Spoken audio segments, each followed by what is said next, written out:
이삭의 이야기에 숨겨진 비밀.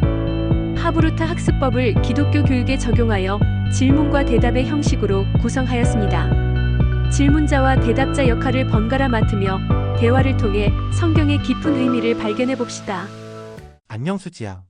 오늘은 성경에서 이삭이라는 사람의 이야기를 함께 공부해보자. 이삭은 누구였는지 알고 있니? 응. 이삭은 아브라함과 사라의 아들이었어. 하나님이 오래도록 아이가 없던 아브라함과 사라에게 특별한 약속으로 주신 아들이지. 맞아. 근데 난 궁금한 게 있어. 이삭이 태어났을 때 아브라함과 사라는 몇 살이었을까? 와 정말 나이가 많았어. 성경에 보면 아브라함은 100살, 사라는 90살이었대. 그래서 사라가 웃었다는 이야기도 있잖아. 이삭이라는 이름도 웃음이라는 뜻이래. 우와, 그렇구나. 그런데 이삭이 태어나고 나서 문제가 생겼대. 하갈과 이스마엘에 대한 이야기 기억나? 응.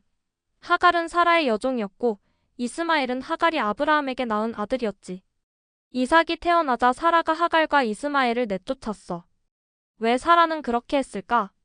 사라는 이스마엘이 이삭을 놀리는 것을 보고 화가 났대. 그리고 이삭만이 아브라함의 상속자가 되길 원했어. 하나님께서는 아브라함에게 사라의 말을 들으라고 하셨지만 이스마엘도 축복하시겠다고 약속하셨어. 아브라함은 많이 슬펐겠다. 이스마엘도 자기 아들인데. 근데 이삭의 이야기 중에 가장 놀라운 건 아브라함이 이삭을 제물로 바치려고 했던 이야기 아닐까? 맞아. 그건 정말 이상한 이야기 같아. 하나님이 아브라함에게 이삭을 제물로 바치라고 하셨다니. 하나님은 왜 그런 무서운 명령을 내리셨을까? 나는 하나님이 아브라함의 믿음을 시험하신 것 같아. 아브라함에게 이삭은 정말 소중한 아들이었잖아. 약속의 아들이고 오래 기다려서 얻은 아들인데. 맞아. 그런데 아브라함은 하나님을 정말 믿었나 봐.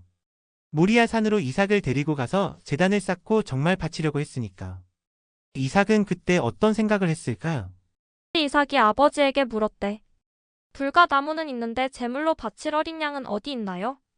그때 아브라함이 뭐라고 대답했는지 기억나? 응. 하나님이 자신을 위한 제물양을 친히 준비하실 거야 라고 했어. 그리고 정말 하나님이 이삭 대신 순양을 준비해 주셨지. 이 이야기가 우리에게 가르쳐 주는 건 뭘까? 나는 하나님께서 우리를 구원하시려고 예수님을 보내주신 것과 비슷하다고 생각해. 이삭 대신 양이 죽었듯이 우리 대신 예수님이 십자가에서 죽으셨잖아. 오, 정말 좋은 생각이야. 그럼 이삭은 제물이 되지 않고 살았는데 그 다음엔 어떤 일이 있었어?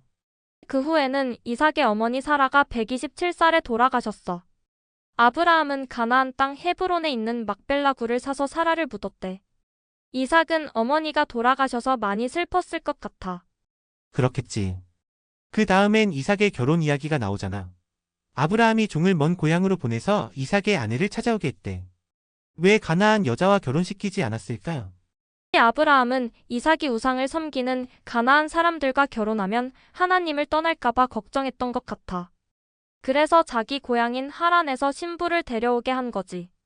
종은 어떻게 이삭의 신부를 찾았을까? 정말 특별한 방법이었던 것 같은데. 맞아. 종은 하나님께 기도했어. 제가 우물가에서 물을 달라고 할 때 저에게 물을 주고 제 낙타들에게도 물을 주겠다고 말하는 여자가 있다면 그 여자가 이삭의 아내로 정하신 사람이라고 알겠습니다. 그러자 정말 리브가라는 여자가 나타났지. 리브가는 정말 친절하고 부지런했나 봐.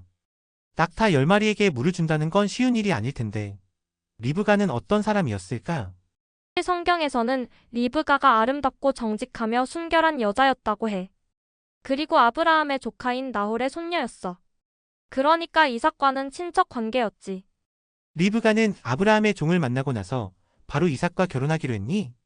종이 리브가의 가족에게 사정을 설명하고 데려가도 좋은지 물었을 때 리브가도 가겠다고 했어. 용감했던 것 같아. 한 번도 만난 적 없는 사람과 결혼하기 위해 먼 땅으로 떠나는 건 무서웠을 텐데. 맞아. 그럼 이삭과 리브가는 어떻게 만났어? 이삭이 저녁에 들에서 묵상하고 있을 때 낙타를 타고 오는 리브가를 보았대. 리브가도 이삭을 보고 낙타에서 내려 저기 오는 사람이 누구냐고 물었고 종이 내 주인 이삭입니다 라고 대답했어. 그래서 리브가는 얼굴을 가렸대. 그때 사람들은 결혼하기 전에 신부가 얼굴을 가리는 풍습이 있었나 봐. 그래서 이삭과 리브가는 결혼했고 이삭은 리브가를 정말 사랑했대. 어머니 사라가 돌아가신 후에 슬픔도 위로받았다고 해. 이삭의 이야기는 하나님의 약속과 인도하심에 대한 이야기인 것 같아. 이삭은 약속의 아들로 태어났고 하나님은 그를 지키셨으며 좋은 아내도 만나게 해주셨어. 그래, 이삭의 삶을 통해 하나님께서 약속을 지키시는 분이라는 걸 배울 수 있어. 우리 삶에서도 하나님은 우리를 인도해 주실 거야. 이삭은 항상 순종하는 모습도 보여줬어.